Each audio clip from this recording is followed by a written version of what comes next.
Petani desa Kecamatan Wonoasri, Kabupaten Madiun digemparkan dengan jasad seorang kakek terbujur kaku di sawah pada Selasa 21 Mei 2024. Sontak saja, mereka langsung melaporkan penemuan tersebut ke perangkat desa, lalu diteruskan ke Polsek Wonoasri.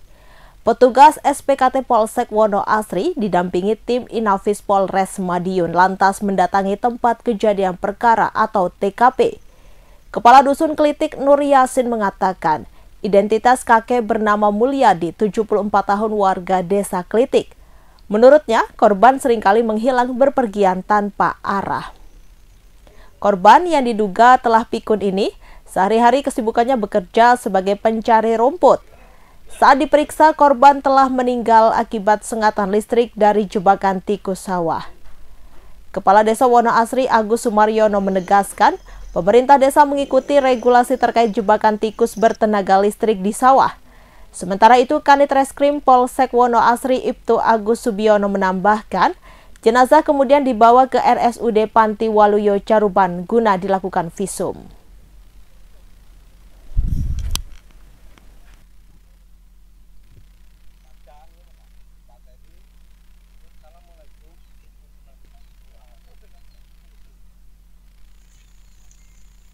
Pak Kepala Desa, pasca setelah kejadian ini, himbauan dari pemerintah desa kepada masyarakat terkait jebakan sengatan listrik ini gimana, Pak?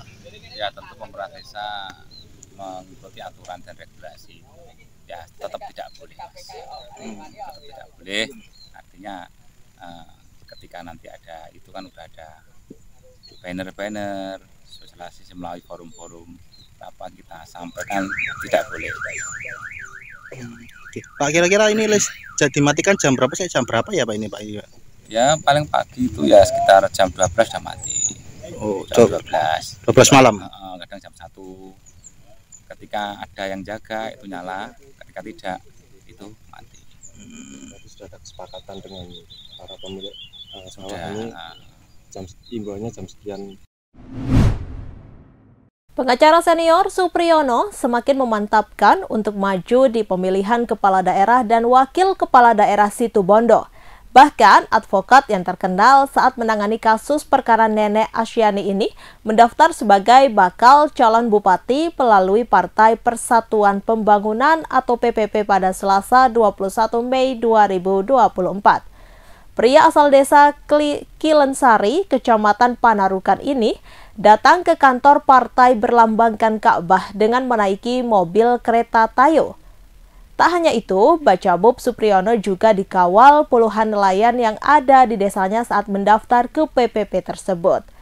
Supriyono mengatakan Situbondo merupakan kota kelahirannya, sehingga harus memiliki tekad yang besar untuk maju di Pilkada tahun 2024 ini.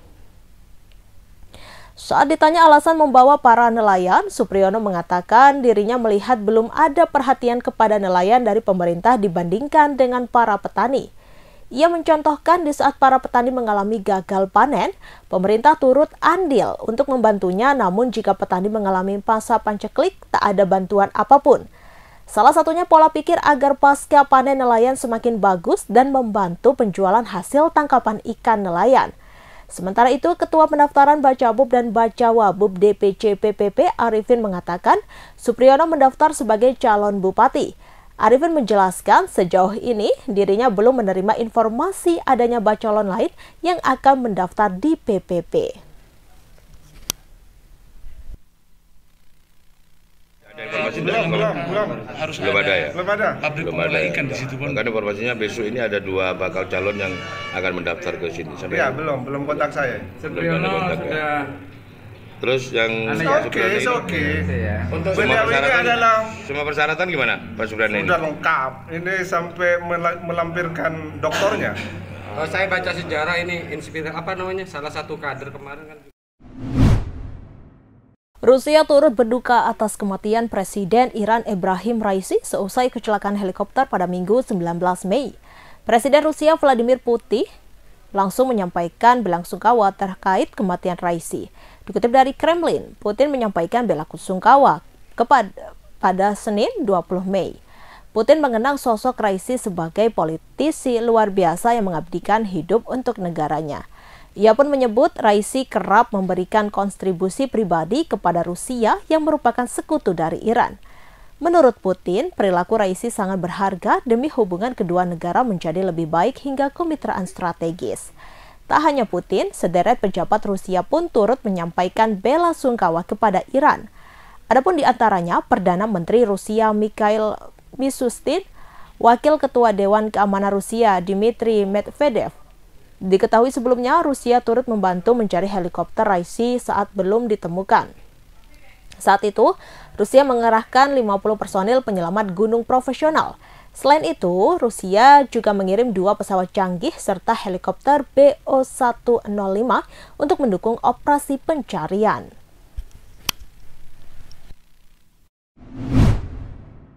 Pencurian kendaraan sepeda motor di tempat ibadah kembali terjadi di Kabupaten Jember, Jawa Timur pada Selasa 21 Mei 2024.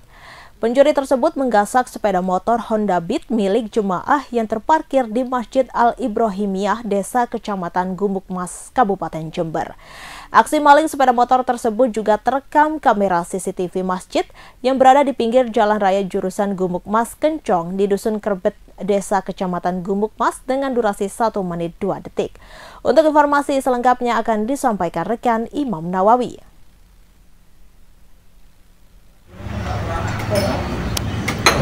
Ya, Tribuners dimanapun Anda berada, aksi pencurian sepeda motor kembali terjadi di wilayah Jember Selatan, tepatnya di Kecamatan Gumuk Mas, Desa Gumuk Mas, Kabupaten Jember. Maling pencurian sepeda motor itu menyasar Masjid Al-Ibrahimi yang berada di desa atau Kecamatan Gumuk Mas, Kabupaten Jember pada saat subuh, tepatnya hari Senin dini hari, tanggal 20 Mei 2024. Dan saat itu pelaku datang dari arah Kecamatan Gumuk Mas, kemudian menghampiri sepeda motor korban, lalu mengotak-atik bagian kontak sepeda motor dan berhasil menyalakan kendaraan tersebut. Kemudian pelaku lari menggunakan kendaraan sepeda motor curiannya itu menuju ke arah Kencong atau tepatnya ke arah barat. Berdasarkan keterangan dari takmir masjid setempat bahwa kasus pencurian tersebut dilakukan oleh 2 orang, di mana satu itu bagian mengantarkan pelaku utama yang beraksi sekaligus menjaga situasi, dan pelaku yang kedua mengeksekusi kendaraan korban. Dan saat ini pelaku masih untuk takmir masjid belum melaporkan kejadian itu ke aparat penegak hukum setempat. Mungkin hanya ini dapat kami laporkan mengenai peristiwa dan kriminal yang terjadi di Kabupaten Jember. Saya kembalikan ke studio. Memang betul tadi waktu mau melaksanakan sholat subuh mengendarai sepeda motor ketika teman-teman sholat jamaah subuh. Kemudian pencurinya 2 orang sepeda motor lari ke barat. Jenis sepeda motornya apa tuh, Pak? Beat. Diduga pelakunya ada berapa orang, Pak? Kira-kira 2 orang.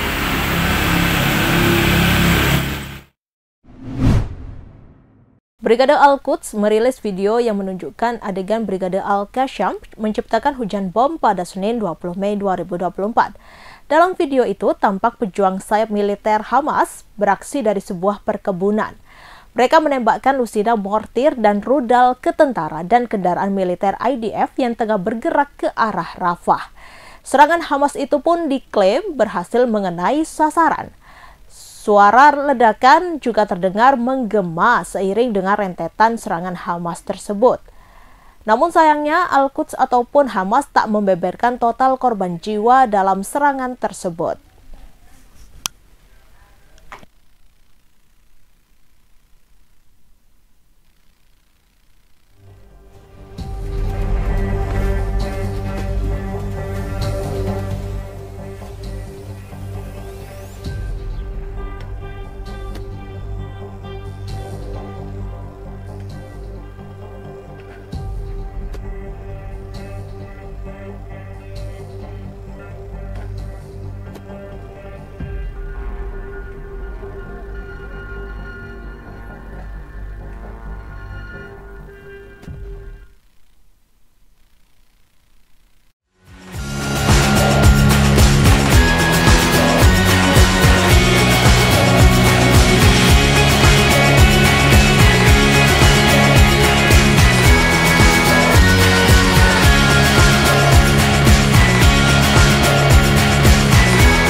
Download Tribun X sekarang.